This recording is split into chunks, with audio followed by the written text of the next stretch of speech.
This is the last request. We'll be starting in just 1 or 2 minutes, so please make your way in.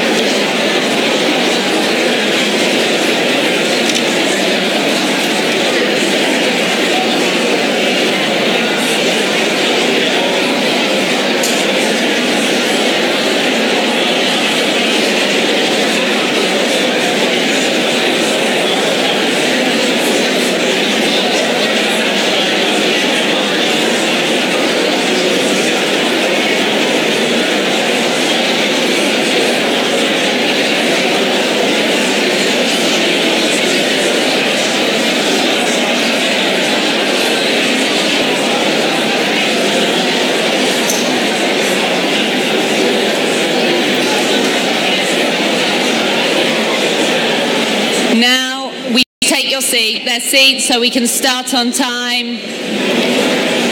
If you could stop congregating in the corridors, it's looking like an El Al plane here. Please take your seat.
If the final people standing at the back could make their way to their seats, we'll get started.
morning.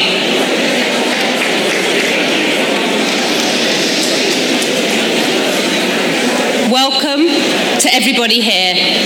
Bruchim habayim and Chag Sameach. My name is Charlotte Halle. I edit the English edition of Haaretz, and I'm truly delighted to welcome you to the first ever HaaretzQ with the New Israel Fund in New York City.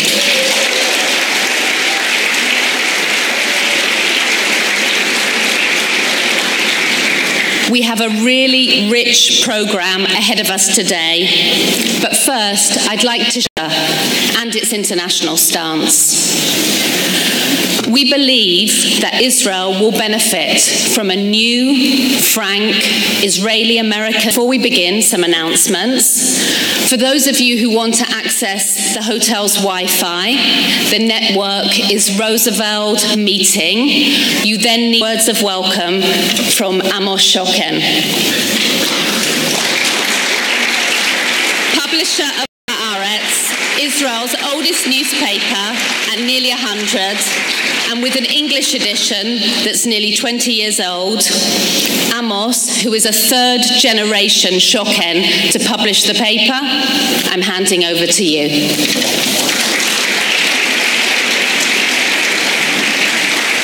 Thank you very much, Charlotte, and good morning, ladies and gentlemen. Since a number of years, we have been developing a relationship with readers of Haaretz in America. Now we meet in person, so to speak, a group of people who share with us keen interest in Israel.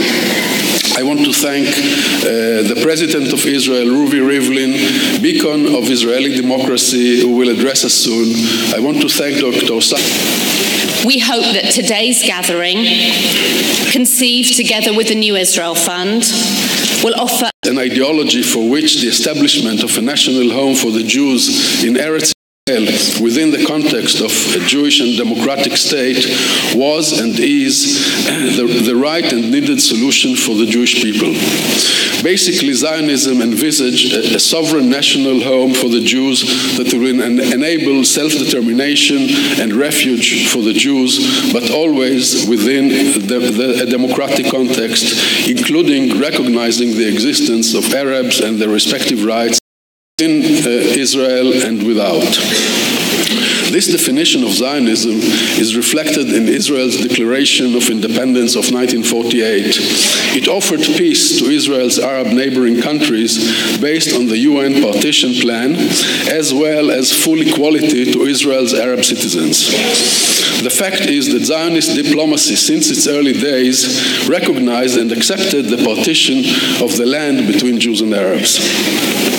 About 10 years ago, we wrote down in 6 short sentences, Mr. Rob Malley, Special Assistant to U.S. President, as well as Knesset member Tzipi Livni, former Foreign Minister, Omer Bar-Lev, Merav Mikhaeli, Ayman Odeh, and the definition of Israel as a Jewish and democratic state is based on the Declaration of Independence. It was first coined into law in the 1992 Basic Law, Human Dignity and Freedom. But in recent years, it has come under attack. In Netanyahu's recent attempt to enact a new basic law, Israel, the national home for the Jewish people, he refused even to include the word equality when addressing the rights of Israel's Arab citizens. Equality is what Israel promised its Arab population in the 1948 declaration. The pressure for relegation of democracy and democratic values to a narrow formality in Israel stems from issues that developed around the occupation and the Palestinian Israelis. It also is the result of ethnocentric, nationalistic, and devoid of liberty. For many of us, as Amos noted, these can feel like dark times in Israel and for Israel. But it is Hanukkah, the season of rededication, the time of the year when we remember that when it's dark outside, you don't despair, you light a candle, you shine a light into the darkness. And today, you in this room are that light. And our presence here should remind us, all of us who work for and wish for an Israel that reflects its founding values and all devoted to building an Israel we can believe in. And in just a few minutes, we will welcome Israel's president, Ruby Rivlin. Since taking office, the president has been steadfast in his defense of Israel's least popular and most vulnerable sectors, and a champion of the critical need for open society and civil discourse. Later on this afternoon, we'll hear from other bright lights, leaders in Israel and Palestine and the United States, including our own U.S. ambassador to the United Nations, Samantha Powers. My friends, we are not a marginal movement. And on a more personal note, at a time when the New Israel Fund and our community of organizations, today let us all rededicate ourselves to the truly holy work of strengthening Israeli democracy. May we continue to light candles and push back against the darkness in the knowledge that we can and indeed must be the change that we want to see in the world.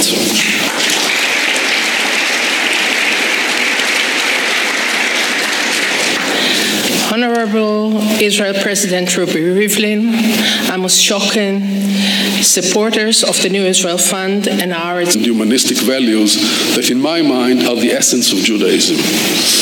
It is these values that the HaaretzQ promoted during all its years. And friends, the NIF, New Israel Fund, is based on the values of Israel as the homeland of people and a democratic state for all its citizens. We, the Israelis, newspaper is one of the long-standing pillars of Israel's democracy. The platform is vital to enable a free political dialogue. Thank you. Full of questions, maybe some answers. Thank you.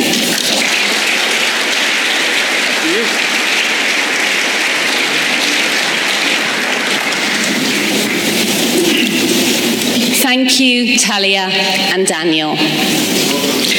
Before we introduce our keynote speakers, we have an addition to the program. It's a very special message.